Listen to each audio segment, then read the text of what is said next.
These Jewish women feel chained to husbands they don't want, chained to husbands who refuse to give them a divorce. They are marching to the parliament to demand change in the marriage and divorce laws. Only Orthodox Judaism and its laws govern who can marry and who can divorce. And according to that law, a woman can only receive a divorce if her husband agrees to grant it. Rina has been trying to get a divorce for 3 years. As somebody who was also religious, I felt like a real manipulation by a religious body as a way of keeping a hold on women's lives, and in a really unjust way. Rina is now a hard-working single mother, raising a daughter on her own.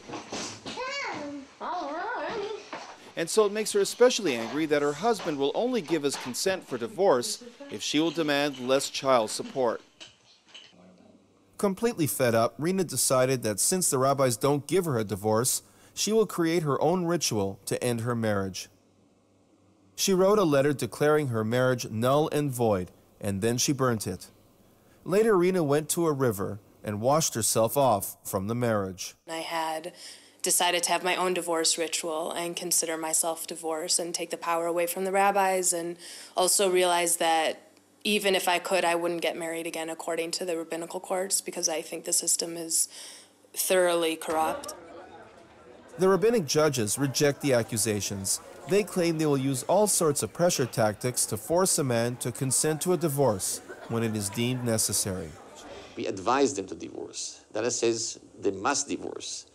And the third one is they are obligated to divorce. And there is also a possibility of coercion, which means put them into jail or put fines on them. And if somebody faces a threat of prison, usually they give a divorce. The courts exercise imprisonment only as a last resort. They force you to give a divorce. They take the car, take your accounts, put you in jail for this. They can't force a divorce. If a husband doesn't want to give a divorce, then it is because he feels he is right. You can't sell a house because children need a home, okay? But there are other things that are not fair.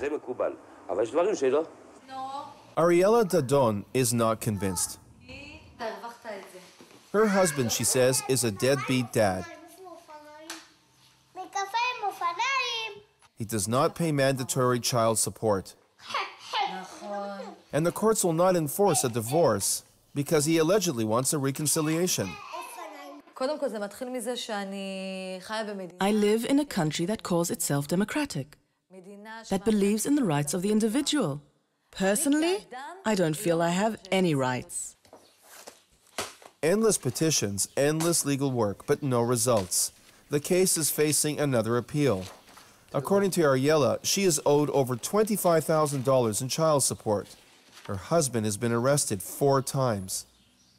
Ariella is an observant Jew. She must have a religious divorce or she won't remarry.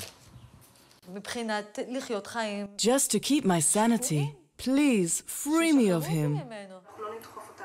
Activist groups like Dead End try to provide legal options for women like Ariella, who have reached a dead end with the rabbinic courts. But those options are severely limited.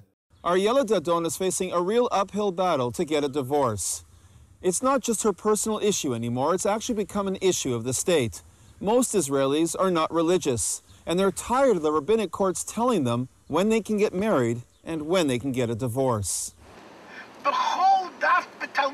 The uproar has alarmed some rabbis within Israel. Rabbi Shlomo Riskin believes the rabbinic courts are ignoring modern society. He agrees with many women that the divorce laws are intolerable. I believe that we must take some very definite steps in order to allow a woman who is in an impossible situation of marriage to be able to extricate herself from such a situation. To do less is a desecration of God's name and a desecration of Jewish law. Meanwhile, Ariella continues to petition the courts for her elusive divorce. To prevent such cases, Rabbi Riskin says all rabbis should demand prenuptial agreements, where the husband is virtually forced to give a divorce after 15 months of separation.